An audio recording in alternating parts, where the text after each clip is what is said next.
तो देखिए, आपने पॉलिटिकल फंडिंग की बात की। जो इलेक्टरल बॉन्ड है वो तो ऊँट के मुंह में जीरे के बराबर है। जो काला धन आता है वो तो इससे 100 गुना ज़्यादा है। इतनी सिंपल चीज़ है, ये कोई रॉकेट साइंस नहीं है। ये इतनी बड़े सलाहकार लेके जो बैठ के इस देश को चला रहे हैं, ये सिंपल चीज़ उनको समझ में क्यों नहीं आती है? वो IMF वर्ल्ड बैंक के चंगुल में है, वो इन कॉर्पोरेट के चंगुल में है ना। वो वही पॉलिसी अपना रहे हैं जो IMF वर्ल्ड बैंक कहता है और जो ये उद्योगपति कहते हैं। जो बड़े बड़े उद्योगपति हैं, अडानी हैं, अंबानी हैं, टाटा हैं, इनको फ़ायदा पहुंचाने में लगी है और 80 करोड़ को लाभार्थी बनाने में, जिससे कि उनको कह सके कि भाई हमने तो आपको लाभ पहुंचाया, आप हमें वोट दो। तो इनकी ट्विन स्ट्रैटेजी है। तो इसलिए इनकी कोई मंशा नहीं है कि रोज़गार पैदा करें, गरीबी ख़त्म करें। कि इस देश में एक साल में 80 करोड़ लोग जितना कमाते हैं, 10% लोग इसी देश में उससे ज़्यादा कमा लेते हैं एक साल के अंदर में। तो इतना तो गैप है, डिफरेंस है आज के डेट में आर्थिक स्थिति में लोगों के बीच में। सरकार देख रही है, लेकिन जो सरकार पकौड़ा बेचने को ही रोजगार जिसके दिमाग में बैठा हुआ हो शुरू से, वो सरकार तो हर फ्रंट पे नाकामयाब है। आखिर कुछ कैसे करेगी, क्योंकि जो कॉर्पोरेट के गोद में बैठी है वो सरकार नहीं। तो इसीलिए सरकार तो तभी करेगी जब इच्छा शक्ति डेवलप होगी। आज इच्छा शक्ति ये नहीं है कि रोजगार पैदा करें। आखिर लोग जाग क्यों नहीं रहे हैं? आखिर किस बात का डर लग रहा है? क्या उनके हलक की आवाज़ भी दबा दी गई है कि लोग दिखते नहीं है? लोग देखिए, ऐसा है कि आम आदमी अपने आप से मोबिलाइज नहीं होता, उसको पॉलिटिकली मोबिलाइज करना पड़ता है। जब पॉलिटिकल पार्टीज मोबिलाइज करती हैं तभी वो मोबिलाइज होता है। दोस्तों नमस्कार। एक पिक्चर का डायलॉग था कि अंधेरा कायम रहे, एक पिक्चर का डायलॉग था।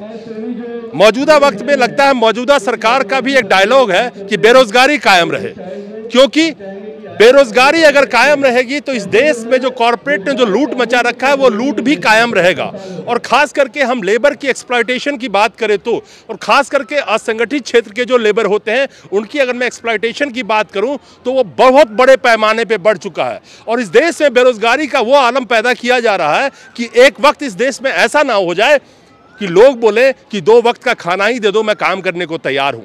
हमारे साथ प्रोफेसर अरुण कुमार हैं, जाने माने इकोनॉमिस्ट, एक्टिविस्ट, जो लगातार देश के जनता के सामने देश की जो हालात चल रहे हैं उसके बारे में अपने ख्यालात रखते रहते हैं, जनता को अवगत कराते रहते हैं।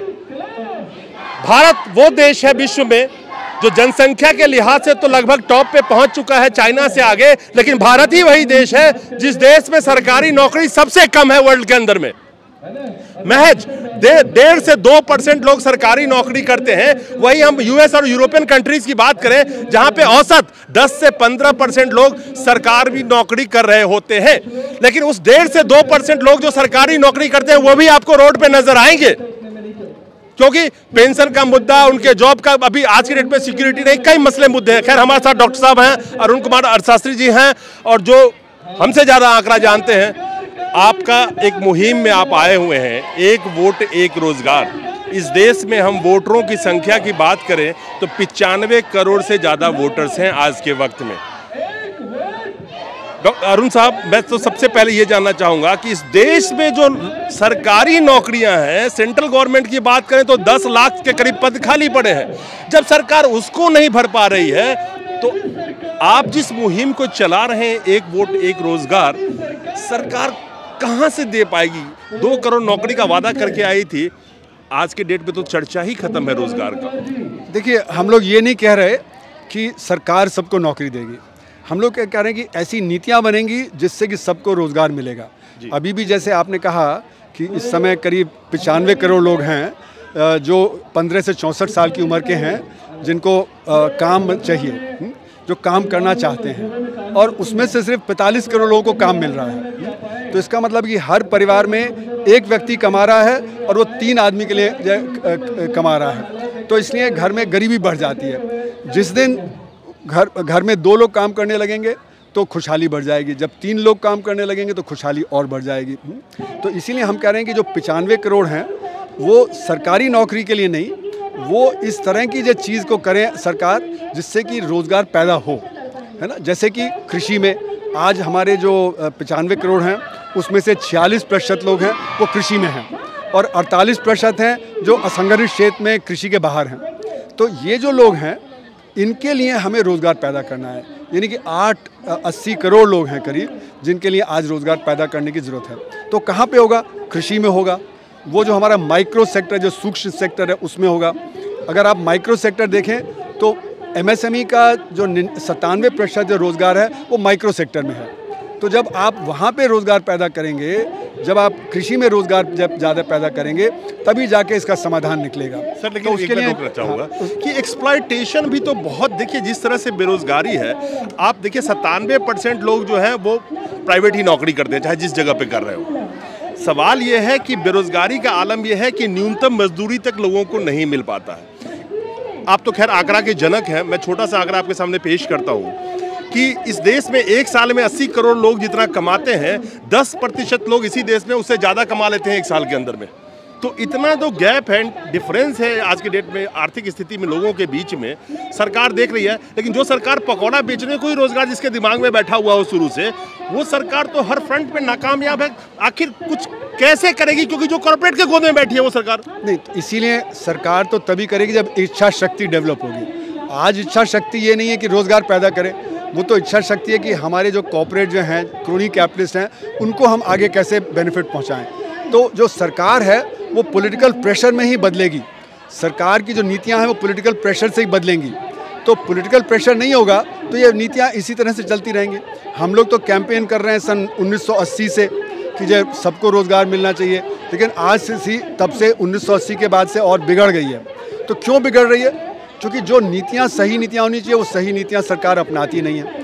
वो वही नीतियाँ अपना रही है जो कि हमारे कॉर्पोरेट सेक्टर को चाहिए, जो मल्टीनेशनल कॉर्पोरेशंस को चाहिए, जो वर्ल्ड बैंक IMF डिक्टेट करती है। क्योंकि इंटरनेशनल फाइनेंस कैपिटल उसने हमारी नीतियों पे कब्जा कर लिया है, क्योंकि उनको लगता है कि जब हमारे प्राइवेट सेक्टर को फ़ायदा पहुँचेगा तो मल्टीनेशनल्स को फ़ायदा पहुँचेगा।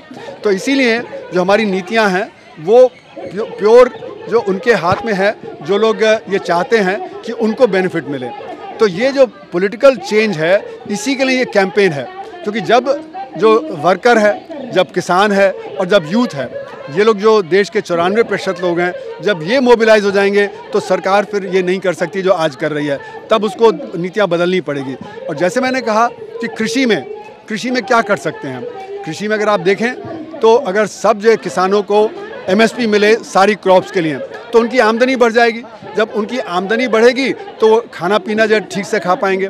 अभी PLFS का जो आंकड़ा आता है कि आप देखें तो 40% महिलाएं कुपोषित हैं, 40% बच्चे कुपोषित हैं, मतलब उनके पास खाना पर्याप्त नहीं है। तो अगर उनके पास पर्याप्त साधन होंगे तो पर्याप्त खाना भी होगा। जब पर्याप्त खाना होगा तो फिर कृषि में आमदनी बढ़ जाएगी और उनको MSP मांगने की ज़रूरत नहीं पड़ेगी। उसी तरह जो माइक्रो सेक्टर है, जहाँ पे कि 97.5% एम्प्लॉयमेंट है हमारे MSME सेक्टर का, जब वहाँ पे जब बढ़त होगी तो फिर और आगे जो बढ़त होगी और कृषि की डिमांड बढ़ेगी। तो इसलिए हमने जो प्रोग्राम रखा है अपनी रिपोर्ट में, उस रिपोर्ट में हमने ये बताया है कि किस प्रकार से सरकार जब नीतियाँ बदलेगी तो रोज़गार सबको मिलेगा। सर पॉलिटिकल चेंज की हम बात कर रहे हैं। CMI के डेटा आया था जिसमें कहा गया कि इस देश में 24 साल तक की उनकी जनसंख्या करीब 40% है। हम इसको अगर आंकड़े में तब्दील करें तो करीब 56 करोड़, चलिए हम 50 करोड़ पकड़ लेते हैं। उन्हीं का डेटा है कि दिसंबर 2022 तक उसमें से 50% बेरोजगार थे, यानी करीब 30 करोड़ युवा इस देश के बेरोजगार हैं। हम आप पॉलिटिकल चेंज की बात करते हैं, 2024 के पहले वाले वो युवा कहाँ चले गए जो सरकार को कितना भी ऑटोक्रेटिक गवर्नमेंट आता था उसके नाक में दम कर देते थे कि रोजगार आपको पैदा करना पड़ेगा। आज के वक्त में उन युवाओं को क्या हो गया? 30 करोड़ बेरोजगारी 24 साल की उम्र के युवाओं के बीच में, और इतना दुर्दशा इस देश का। आखिर युवाओं, आप ये मुहिम चला रहे हैं, ये मुहिम के तहत आप देखेंगे कि आखिर लोग जाग क्यों नहीं रहे हैं? आखिर किस बात का डर लग रहा है? क्या उनके हलक की आवाज़ भी दबा दी गई है कि लोग दिखते नहीं है? लोग देखिए, ऐसा है कि आम आदमी अपने आप से मोबिलाइज नहीं होता, उसको पॉलिटिकली मोबिलाइज करना पड़ता है। जब पॉलिटिकल पार्टीज मोबिलाइज करती हैं तभी वो मोबिलाइज होता है। आज हो क्या गया है कि हमारी जो पॉलिटिकल पार्टीज़ हैं उन्होंने मोबिलाइज करना ख़त्म कर दिया है। इसीलिए आप देखिए यहाँ पे जो एक मुहिम छेड़ी है वो पॉलिटिकल पार्टी ने नहीं छेड़ी है, वो किसी और ने छेड़ी है। जबकि ऐसी मुहिम पॉलिटिकल पार्टीज़ को उठानी चाहिए, उनको रेज करना चाहिए। तो पॉलिटिकल पार्टीज़ डर गई हैं, आज सरकार ने उनको डरा दिया है। दूसरी बात ये कि पॉलिटिकल पार्टीज़ में जो ऊपर के शीर्ष नेता हैं वो सारे अमीरों के कब्जे में हैं, वो वही नीतियाँ चला रहे हैं जो कि अमीरों के हक की हैं। तो इसलिए आज की पॉलिटिकल पार्टी के सिस्टम के बाहर से आवाज़ जब उठेगी तभी पॉलिटिकल बदलाव आएगा। पॉलिटिकल पार्टीज़ हैं वो सेंसिटिव होती हैं कि जब हवा बदलती है तो वो भी अपना रुख बदलती हैं। तो जब इस तरह के मुहिम तेज़ होंगे देश में, किसानों का मुहिम, यूथ का मुहिम, वर्कर्स का मुहिम, तभी जाके जब पॉलिटिकल पार्टीज़ की भी ये समझ बदलेगी, और जब वो समझ बदलेगी तो नीतियाँ बदलेंगी। तो इसलिए मेरा मानना है कि जब जनता की अवेयरनेस क्रिएट करना ये सबसे अहम काम है। हम लोगों ने जो रिपोर्ट बनाई है वो इसीलिए बनाई है कि जनता की अवेयरनेस बढ़े, जिससे कि उनको समझ में आए कि क्यों रोज़गार एक परेशानी का सबब है। सर अरुण साहब, ये यूएन वर्ल्ड पॉपुलेशन डेटा जो रिपोर्ट आई है उसके हिसाब से भारत की आबादी का 15 से 64 साल की उम्र वालों की जनसंख्या आप देखेंगे तो 64% के करीब है, जो यूएन की पॉपुलेशन रिपोर्ट के हिसाब से कहते हैं, जो कह रही है कि 142 करोड़ हम क्रॉस कर चुके हैं, चाइना से आगे चल रहे हैं। अब उसमें आप देखेंगे कि सारे कैटेगरी कवर हो जाते हैं बेरोजगारी के मामले में, चाहे वो किसान की हम बात कर लें, युवाओं की बात कर लें, मिडिल एज की बात कर लें, नौकरियां जा रही है, कोविड के बाद से क्या हाल है, हालांकि 2000 के बाद से इकोनॉमी का क्या जो हाल है आपके सामने, अब खुद इकोनॉमिस्ट है। सवाल यह है कि हम यूथ की भी बात कर रहे हैं, किसानों की भी बेरोजगारी की बात कर रहे हैं, मिडिल एज की भी बात कर रहे हैं, प्राइवेट सेक्टर की भी बात कर रहे हैं, मजदूरों की भी बात कर रहे हैं। इतना बड़ा तबका अगर आप देख लेंगे साहब, तो करीब करीब आप देखेंगे 90 से 100 करोड़ के आंकड़ा ये पहुंच जाएंगे, जो लोग परेशान हैं। तो इसीलिए मैंने बोला ना, why they are afraid to come. देखिए, जैसे मैंने कहा कि देखिए, जो आम आदमी है वैसे ही परेशान है, वो अपने आप से मोबिलाइज नहीं होता, उसको मोबिलाइज करने के लिए पॉलिटिकल पार्टीज़ को सामने आना पड़ता है। अगर पॉलिटिकल पार्टीज ये मोबिलाइज नहीं करेंगी तो अपने आप से मोबिलाइज नहीं होता है, और क्योंकि गरीबी तो आज देश में सैकड़ों साल से चल रही है, तो गरीब अपने आप से मोबिलाइज नहीं हो पाता है। तो यहाँ पे हम लोगों ने अपनी रिपोर्ट में दिखाया है कि आज हमारे देश में सिर्फ 32 करोड़ लोग हैं जिनके पास कोई ढंग का काम है, और 28 करोड़ हैं जिनके पास ढंग का काम नहीं है। तो ये 28 करोड़ के लिए ढंग का काम कैसे पैदा होगा? वो होगा जब सरकार की नीतियाँ बदलेंगी, जब हमारा जो IMF वर्ल्ड बैंक है उसकी जो पकड़ कमज़ोर होगी तो हम अपनी नीतियाँ अपने ढंग से चला पाएंगे। और जब आप देखेंगे कि रोज़गार पैदा होगा तो तनख्वाहें भी बढ़ेंगी, जब रोज़गार होगा तनख्वाहें बढ़ेंगी तो लोगों की खुशहाली बढ़ेगी, और जब खुशहाली बढ़ेगी तो उससे हमारी अर्थव्यवस्था में डिमांड बढ़ेगी, जब डिमांड बढ़ेगी तो उससे उद्योग और ज़्यादा आगे बढ़ेगा, जब उद्योग आगे बढ़ेगा तो खुशहाली और बढ़ेगी। तो ये जो आज का जो पॉलिसी है उसमें सब तरह की परेशानी बढ़ रही है, क्योंकि अमीर सिर्फ अमीर की बात सोच रहा है, जो अमीर है वो पॉलिटिक्स को कंट्रोल कर रहा है।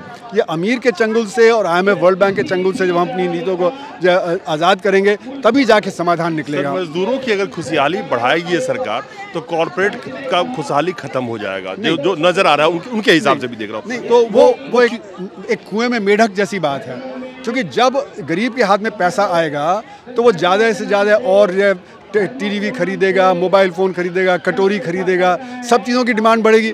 अभी जो अर्थव्यवस्था में हमारी ग्रोथ बहुत कम हो रही है, सरकार कह रही है 7%, पर मेरे हिसाब से वो 2% से ज़्यादा ग्रोथ नहीं है। तो ग्रोथ जो है वो कम इसलिए हो रही है क्योंकि डिमांड कम है। और आपने देखा पैंडेमिक के पहले ही हमारी रेट ऑफ ग्रोथ 8% से गिर के 3% हो गई थी, वो अभी भी 3% से ज़्यादा नहीं है। तो कैसे हम बढ़ाएं? जब मांग बढ़ेगी अर्थव्यवस्था में, मांग बढ़ाने के लोगों के हाथ में पैसा देना है।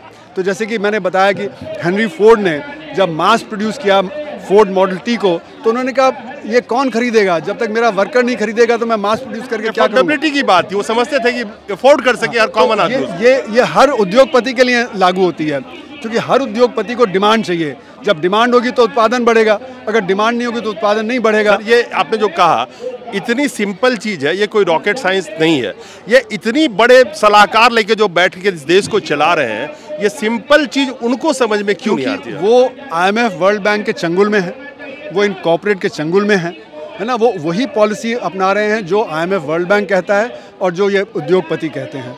वो उससे बाहर निकल नहीं पाते, क्योंकि उनको लगता है कि उनका जो फ़ायदा है वो इसी में है कि इन लोगों के साथ जुड़े रहें, उनको IMF में जाने का मौका मिलेगा, वर्ल्ड बैंक में। तो इसको हम बोलते हैं रिवॉल्विंग डोर पॉलिसी, मतलब वही जो लोग हैं एडवाइज़र जो IMF वर्ल्ड बैंक में जाते हैं वही सरकार में होते हैं, तो कभी वहाँ होते हैं कभी यहाँ होते हैं, एक ही तरह की पॉलिसी वो अपनाते हैं। और अगर वो बदल देंगे पॉलिसी तो IMF वर्ल्ड बैंक उनको इन्वाइट करना बंद कर देगा। तो अपने सेल्फ इंटरेस्ट के लिए वो IMF वर्ल्ड बैंक की नीतियाँ आगे करते हैं, कॉर्पोरेट सेक्टर की नीतियाँ आगे करते हैं। क्योंकि आप देखें टीवी में जब ये कॉर्पोरेट सेक्टर अपने जो कॉन्क्लेव करते हैं, जो टीवी वाले कॉन्क्लेव करते हैं, तो उसमें किसको इनवाइट करते हैं? उन्हीं लोगों को जो उनकी पॉलिसी की बात करते हैं। वो जो ऑपोजिशन है उसको नहीं इनवाइट करते, जो इन नीतियों के खिलाफ है उनको नहीं इनवाइट करते। तो एक पूरा का पूरा एक माहौल बना दिया है। इस माहौल को बदलने के लिए इच्छा शक्ति को बदलना पड़ेगा। सर, एक बहुत बड़ा जो रोल प्ले करता है इन चीज़ों को ना बदलने की वजह पॉलिटिकल फंडिंग, आपको ही पता है, जो इलेक्ट्रल बॉन्ड के थ्रू जिस तरह से 80% से ज़्यादा मौजूदा सरकार के खाते में जा रहा है, ऐसा कभी नहीं हुआ था पहले। जो अभी हो रहा है पॉलिटिकल फंडिंग के मामले में नहीं हो रहा। फंडिंग कौन कर रहा है? 100-100 करोड़ के बॉन्ड कौन खरीदेगा? इवन 1 करोड़ के इलेक्ट्रल बॉन्ड तो आम जनता नहीं दे रही होगी। तो कॉर्पोरेट फंडिंग का जो रोल है, मैं सिर्फ आखिर में ये जानना चाहता हूँ, क्या आपको लगता है कि मौजूदा वक्त में जो मौजूदा मोदी सरकार है, जो चेंजेज हम आप चाहते हैं, वो चेंज ये लाने के दिशा में सोच भी रही है? तो देखिए, आपने पॉलिटिकल फंडिंग की बात की। जो इलेक्ट्रल बॉन्ड है वो तो ऊँट के मुंह में जीरे के बराबर है। जो काला धन आता है वो तो इससे 100 गुना ज़्यादा है ना। जो इलेक्ट्रल बॉन्ड में 2000-3000 करोड़ आता है, और जो इलेक्ट्रल फंडिंग होती है वो तो 30-40 हज़ार करोड़ रुपए की होती है। पिछले बार 2019 के इलेक्शन में लोगों ने अनुमान लगाया कि शायद 80-90 हज़ार करोड़ रुपए का खर्चा करोड़ का अनऑफिशियल डेटा लोग कह रहे हैं। हाँ, 80-90 हज़ार करोड़ रुपए का खर्चा है। तो बॉन्ड कितने हुए थे उस समय? 2000 करोड़ रुपए, 3000 करोड़ रुपए के थे। तो सारा पैसा तो काले धन से आता है ना। तो ये काले धन का जब क्रोनी कैपिटलिज्म है उसके थ्रू पंप किया जाता है। तो वो चाहते हैं कि जब उनके लोग आएंगे तो उनकी नीतियां अपनाएंगे, है ना। इसलिए वो नहीं चाहते कि काले धन की अर्थव्यवस्था खत्म हो।